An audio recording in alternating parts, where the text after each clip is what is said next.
रूस की टैंक युद्ध की तैयारी, बड़ी संख्या में टैंक बना रहा है रूस। T-90 टैंक के उत्पादन में बढ़ोतरी की गई है, तो अब जंगे मैदान में टैंकों का दम दिखाने की तैयारी कर रहा है रूस और T-90 टैंक्स के प्रोडक्शन में इजाफा हुआ है, तेजी से बढ़ोतरी हुई है। तो पुतिन का योद्धा है ये T-90 टैंक, क्या है जानकारी ये देखिए। रूस का प्लान, यूक्रेन में बड़े स्तर पर टैंक से हमले की तैयारी है। बड़ी संख्या में T-90 टैंक को भेजने की रणनीति बनाई जा रही है। T-90 टैंक का बड़े स्तर पर उत्पादन भी किया जा रही है। एक्सक्लूसिव रिपोर्ट सामने आई है।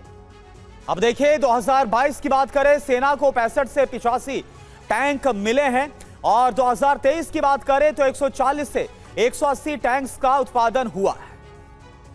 2024 में 250 से 300 टैंकों का उत्पादन किया गया। अब तक 5400 से 630 टैंक बनाए जा चुके हैं। 130 से ज्यादा टैंक क्षतिग्रस्त हुए हैं। 410 से 500 टैंक अभी भी जंगी मैदान में हैं। तो टैंकों से अब आमना सामना करने की तैयारी है। तिवारी सर, कुल मिलाकर ये तो दिखाई दे रहा है कि जमीन आसमान हर तरफ से बड़ी तैयारी कर रहे हैं पुतिन, बड़ी लड़ाई बड़ी जंग की तैयारी कर रहे हैं। अब टैंकों की एंट्री का मतलब तो साफ है कि आमने सामने की ये लड़ाई की तैयारी।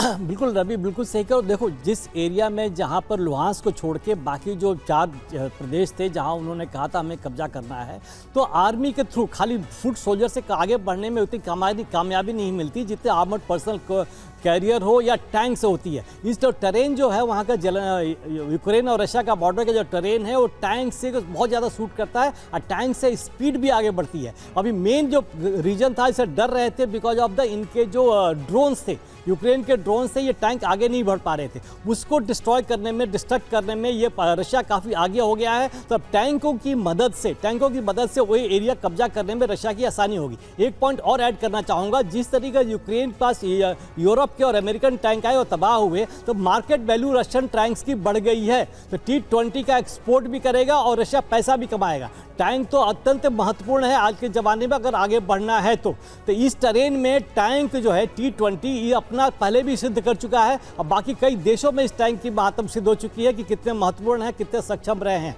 तो हर तरीके से रूस जो पुतिन जो है यूक्रेन को दबाएंगे। अब युद्ध को रोकने का हाथ खाली जेलेंस्की में है। जिस तरीके से आप स्टेटमेंट कवर कर रहे थे, ये जेलेंस्की का डर दिखा रहा है। जेलेंस्की में डर आ गया है। वो कह रहे हैं यूरोप को और अमेरिका को कह रहे हैं कि आप जो कीजिए। अब जिस तरीके से रशिया इनकी कैपिटल को टारगेट कर रहा है, तो वहां के लोकल पॉपुलेशन भी रिएक्ट करेगी। अब उनके प्रेशर में आके जेलेंस्की का डर सामने आ रहा है। अब देखते हैं, उम्मीद यही होगी कि कुछ बिल्कुल। और ओपी तिवारी सर, एक और बात समझ में नहीं आती, चाहे वो जेलेंस्की हो या फिर वेस्टर्न कंट्रीज या अमेरिका।